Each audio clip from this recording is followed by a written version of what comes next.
존경하는 부천 시민 여러분, 김병전 의장님과 위악한 부의장님, 그리고 선배 동료 의원 여러분, 안녕하십니까. 원미일동, 역곡 1, 2동, 춘희동, 도당동을 지역구로 하고 있는 국민의힘 의원 최초원입니다. 올해 부천도시공사는 안전사고 대응, 계약업체 관리, 경영관리 등 여러 분야에서 문제가 있었습니다. 반복적인 지적에도 개선이 더디다는 점에서 시민들의 우려가 커지고 있습니다. 지금은 도시공사가 책임 있는 자세로 운영 전반을 재점검하고 시민 신뢰 회복을 위해 보다 적극적으로 변화해야 할 시점입니다.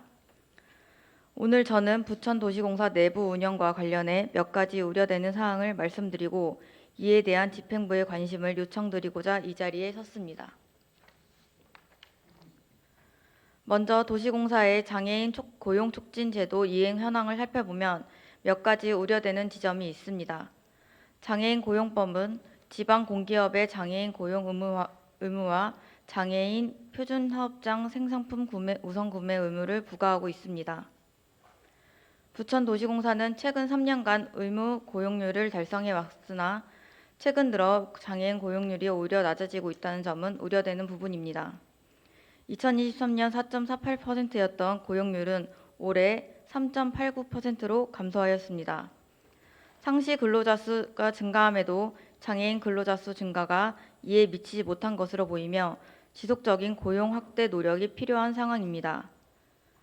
장애인 표준 사업장 생산품 우선 구매 실적도 법정 기준에 크게 못 미치고 있습니다.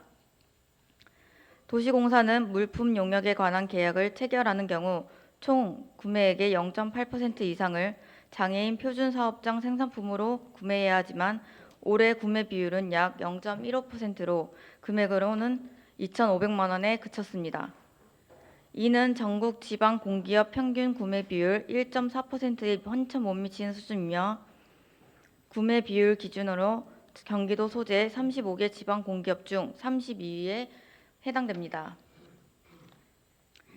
또한 구매 실적 부진이 일시적 현상이 아니라 반복되고 있다는 점도 문제입니다.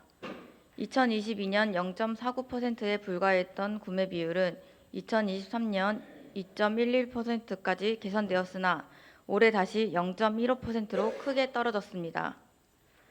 매년 0.8% 이상 구매 계획을 제출하고 있지만 구매 실적이 지속적으로 뒷받침되지 못하고 있습니다. 도시공사가 제도의 취지에 맞게 장애인 고용 촉진 관련 의무를 충실히 이행해 주시기를 바라며 시는 자체 감사 등을 통해 공사의 법적 의무 준수 여부를 주기적으로 확인해 주시길 바랍니다. 다음은 공사 임직원의 외부 강의 등 외부 활동의 복무 관련 사항입니다. 부천도시공사의 최근 3년간 외부 활동 내역을 보면 총 99건 중 98건이 모두 출장으로 처리된 것으로 나타났습니다. 직무와 관련된 외부 활동은 출장 처리가 가능하겠지만 관외 공공기관 채용 면접 참여, 관외 교육기관 강의, 민간기관 자문 등 직무 연관성이 뚜렷하지 않은 활동까지 출장으로 처리된 사례가 있습니다. 일반 공무원은 지방 공무원 복무 예규에 따라 지방 근무 시간 중 외부 강의가 원칙적으로 금지되어 있고 국가 정책 수행 등 예외적인 경우에만 허용됩니다. 부천도시공사는 공적 자금이 투입되어 운영되는 기관인 만큼 임직원의 외부 활동에 대해 보다 투명하고 책임 있는 관리가 요구됩니다.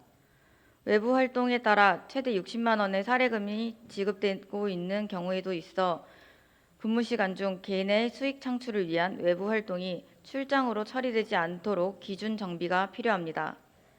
이에 도시공사는 외부 활동 관리 기준을 명확히 하고 직무와 무관한 활동은 근무 시간이 아닌 개인 시간에 이루어지도록 관리 체계를 보완해 주시길 바랍니다. 앞서 말씀드린 사안들은 모두 도시공사가 공공기관으로서 법적 책임을 충실히 이행하고 시민의 눈높이에 맞게 운영하기 위해 점검해야 되는 부분입니다. 장애인 고용 관련 의무 이행, 표준사업장 생산품 우선 구매, 외부 활동 복무 처리 등에서 나타난 미비점은 더 이상 반복되어서는 안 됩니다. 도시공사가 보다 책임있고 투명한 운영 체계를 확립할 수 있도록 시에서도 관리 감독을 강화해 주시길 바랍니다. 이상으로 시정 질문을 마치겠습니다.